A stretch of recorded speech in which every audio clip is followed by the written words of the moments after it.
Hello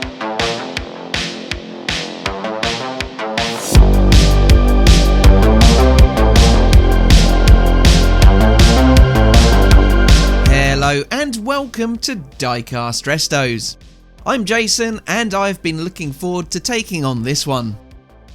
You may remember a few weeks ago I worked on a majorette Simca 1100 Ti, which was arguably the world's first hot hatchback. Well, the Matra Rancho was based on a stretched pickup version of the 1100, and the Rancho's build process was adopted on the world's first MPV, the Renault Espace. But more on that later. I'll be converting my bright blue Matchbox model to a more earthy prosthetic limb shade, and I'll be giving it some almost period correct wheels.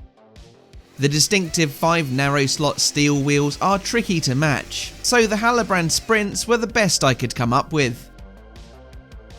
The Rancho is a bit of a cult classic these days, but I'm sure many of you, especially those on the other side of the Atlantic, have never heard of it. It was France's first multi-purpose utility vehicle developed by Matra alongside Simca in 1977, both then owned by Chrysler Europe. Matra were notable for producing sports cars, but following the oil crises of the early 70s, the company expected sales to fall off a cliff. So they diversified into more economical niche cars. Matra had witnessed the success of the Range Rover and its success despite its gas-guzzling V8. They thought that there may be a market for a car sharing the rugged looks of the Rangey, which would be smaller and lighter, and as such cheaper and more economical.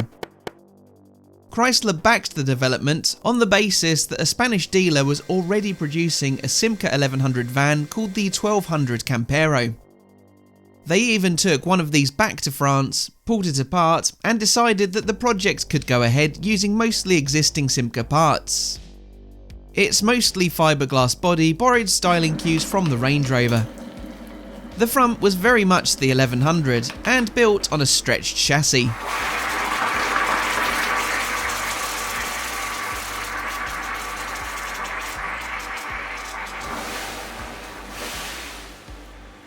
Atop the chassis sat a fiberglass and polyester moulding, technology that would later be adopted on the similarly Matra manufactured Renault Espace. Along with that 1100 front end, the Rancho also borrowed the dashboard and front seats from the GLS model. While its ride height was raised over the standard 1100, it retained its full front wheel drive layout in contrast to most off-roaders. All Ranchos were powered by Simca's 1442cc Poissy 4-cylinder engine, which had been introduced in Simca's 1307 and then used in Matra's big era. This inline unit produced 80 horsepower, giving the Rancho a top speed of 91 miles per hour, though fuel consumption was poor due to the car's aerodynamics, or lack of. It was driven by a 4-speed manual transmission. Stopping the car was done by brakes that were used in the sporty 1100 Ti hot hatch. The Rancho had rugged off-road looks with large plastic bumpers and grills over the lights. 2 spotlights could also be mounted to the wings next to the windscreen pillars. However, these could only be used when the ignition was switched off. Naturally, this wreaked havoc on the battery. A black plastic roof rack sat above the steel forwardmost cabin, which both provided additional luggage space while cleverly disguising the step in the roofline. It did little to improve its aerodynamic performance though. Further black plastic was adorned over the wheel arches, side strips and window surrounds. Like the Range Rover, it also had a split tailgate. It offered a great deal of practicality. Options included a 3rd row back seat to increase its seating capacity. While it was a front wheel drive only car, Matra did experiment with 4-wheel drive versions. This was set back due to budgeting constraints, plus it would have increased weight and fuel consumption, things that the car was designed to offer an alternative to over the Range Rover.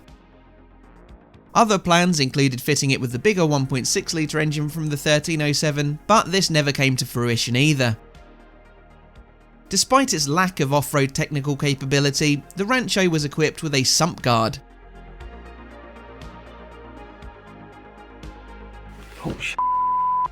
Ultimately, its lack of ability off-road proved to be the biggest disappointment of the Rancho's all-show and no-go design.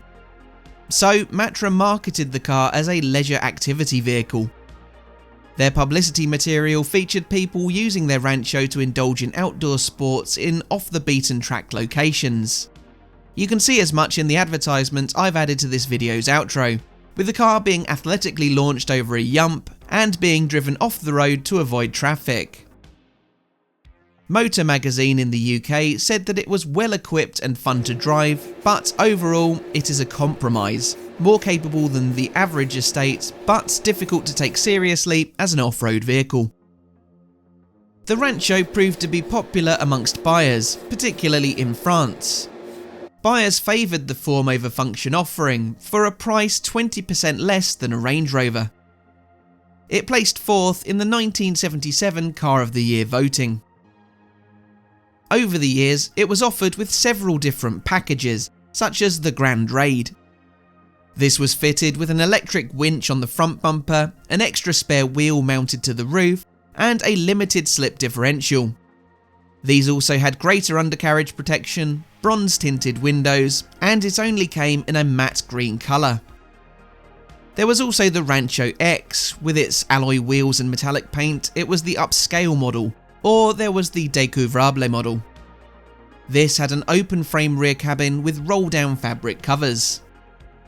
Lastly, there was the Rancho AS, which had no rear seats and was the company's commercial offering.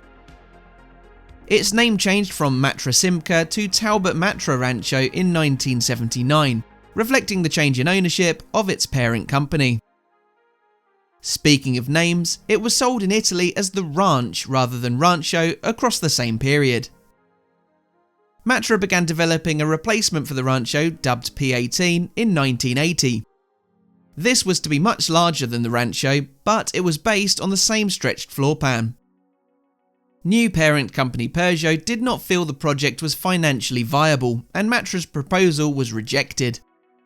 Instead, Matra approached Renault with their plans, who took them up, developing the car that would become the Renault Espace, Europe's first people carrier. This move strained Matra's relationship with Peugeot, who were now doing business with France's two biggest rival manufacturers. Sales of the Rancho had been more than double Matra's forecasts. The relatively low development and production costs meant that the Rancho was the most profitable Matra ever, until the Espace. The decision was taken to end Rancho production in 1984 in order for Matra to focus on production of the Espace. Over 56,500 Ranchos were built between 1977 and 1984. Sadly, numbers are diminishing now, as they were not particularly well protected against rust, as Johnny Smith from the Late Break Show can attest. The fiberglass rear section survives well, but the floors, wings, front doors, bulkhead, windscreen surround and chassis all fall foul to tinworm. Thankfully though, plenty of them were made in diecast at a variety of scales, including this Matchbox, Corgi Juniors and Siku at this scale or thereabouts.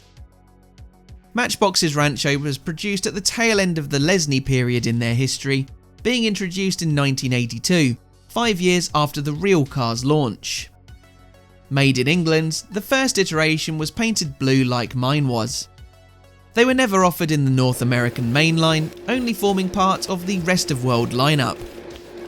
For 1983 to 1985, the mainline issue changed colour to yellow. This had a red side stripe tampo. It left the series after 1985, but it did continue to be offered in multi-packs. Models were dark blue with a yellow base and yellow surf rescue tampos for a 1984 2-pack release, alongside an inflatable boat on a trailer. The colour changed to black with a white base and the same yellow tampos for 1985. It returned in orange for 1987 and 1988 with white and blue Surf 2 tampos on each side, again paired with the inflatable boat. In 1992, it featured in the Graphic Traffic series, painted all white with amber tinted windows for owners to personalise with their own designs and stickers.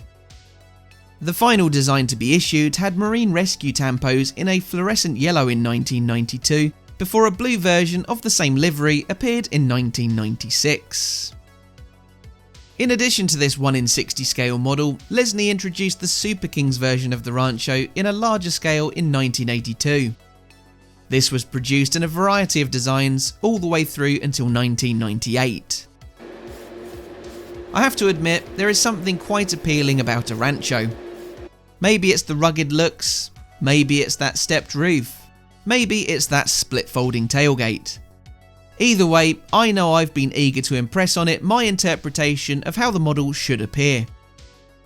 I wanted dull, earthy 70s tones for the body colour, some period correct wheels wrapped in some thick rubber, and lots of black detailing to break the casting up from the one solid piece into separate sections. And after removing the yellowing the plastic had suffered, I add it back in to replicate those distinctive yellow headlamps of French cars from the 70s, 80s and 90s. But now it's time to rebuild the thing, with the tailgate the first item being added. Following that, the polished up transparency and headlamp piece slots in. The interior plastic is significant on this model. Not only does it provide the model's seating, but it is also visible on every side externally. Over that slots the metal base, which is secured with a 3mm M2 laptop screw. Here was how the Matchbox Rancho was looking with its noticeably wonky suspension. The once clear plastics had significantly yellowed, so that piece needed a hydrogen peroxide and UV treatment to revitalise it. Aside from that, unlike most of the real cars, it had good bones. There was so much potential that I saw in it, which would mostly be achieved through detailing and a new set of wheels. So let's see how it now looks. I've given this Rancho an earthy tan shade, just like the image from the start of the video. And as ugly as it is, in context, it looks excellent on the model. I've teamed it with a set of Hallebrand Sprint wheels from Creative 164, which looks similar to the Rancho's Steelies. I've added detail to the cast or moulded areas like the registration plate, tail lights, windows and most significantly the roof rack covering the cabin.